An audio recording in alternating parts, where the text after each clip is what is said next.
Hello everyone, welcome back to the channel. So today I wanted to talk about love herbs that you can use that are found in most household pantries. So these are the ingredients that are really easy to find at a grocery store and don't require a whole lot of effort to get. Some of the other ones that a lot of books will recommend are kind of oddball ones that you're definitely going to have to go to a new age shop or a witchy shop or to like Etsy or something to try and find these herbs. And they're not just easily accessible. So I tried to find the ones that were relatively common that you could use. So the first one is almonds. Now you could use the nut itself, or I would also include the almond extract. Similar to vanilla extract, it'll be in the baking aisle. And actually almonds too, sometimes slices are in the baking aisle. This is really great for your communication skills, which is something you're definitely gonna need in a relationship. You can also apparently use the almond oil as a base for mixing your essential oils in if you choose to use those. A really common one is apples. So whether you use apple juice or the actual item itself, typically the apple is associated with like Venus, so usually love and healing and just magic in general, because if you don't know, most people will tell you if you cut an apple in half, there are going to be 5 seeds inside that kind of look like a pentacle. Apricots as well are really good to use, especially if you use like a jam or a juice of it, basically making whatever spell you're using it for a little more sweet. So bay leaves are good for pretty much any kind of magic that you could be using. And so for this one in particular, it's great to add any love, lust, or romance. And it's really great to use in any food magic. So I like to use these when I do like a lot of my slow cooker recipes, if I'm making like a roast or something. Take the bay leaf and infuse whatever your intention is. So in this case, a love spell. It could be to incorporate, either a new love, kind of spice things up with your current, and you just infuse that into the herb. Do not like do the writing one and then put it in, because that's probably toxic. Just use your intention, put it in the leaf, put it on top, put the lid on. I mentioned this in a video earlier this week, but cinnamon is like my go-to herb right now. And of course it is also good for love spells. It's great to bring in like the warmth and passion, and it's also really good if you mix it in with other things like rose petals. For me, cinnamon's a pretty universal herb to use.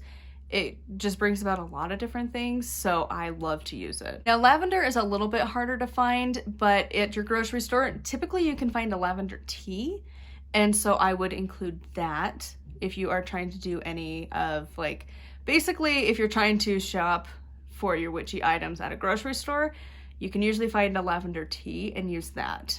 But lavender is such a great like calming herb, so it can deal with stress and grief and loss and unhappiness. And if you deal with depression and anxiety, a lot of times this herb can be used to help in your process of dealing with things. Obviously make sure it doesn't affect your meds or anything, but it is a great resource to use if you decide to look into it. It's also good to conjure a happy home and just peaceful relationships. So this next one, you could either use the actual item itself. I don't see a problem using the liquid bottles that you can find again at a grocery store, but you could also use the essential oils if you want. But I'm just using, again, what you can easily get access to. Essential oils are also usually pretty expensive, and like a huge jug of lemon extract or lime extract is really cheap. And so usually you can get a big bottle of it, and magically I haven't noticed a difference using one or the other, so results may vary. So for lime, it is great to lower or reduce stress. So obviously use that combined with lavender, and it can also kind of help cool things down with those two combined. The next one is oranges. So you can either use the actual fruit itself or just get orange juice. Try and get the closest to 100% just straight juice as you can.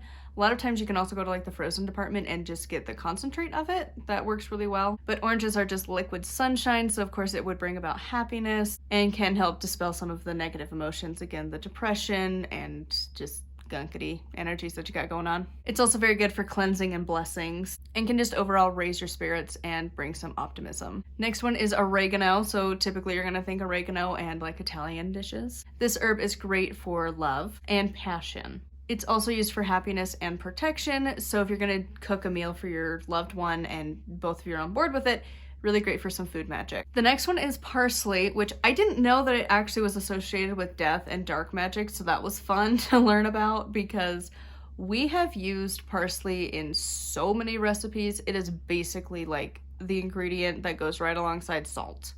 Like, you put it on just about everything. But for love magic, it's great to increase lust, passion, fertility, if that's what you're aiming for, your vital life source, and strength. Sort of like we mentioned earlier, this is to kind of sweeten things up, which is just straight out sugar.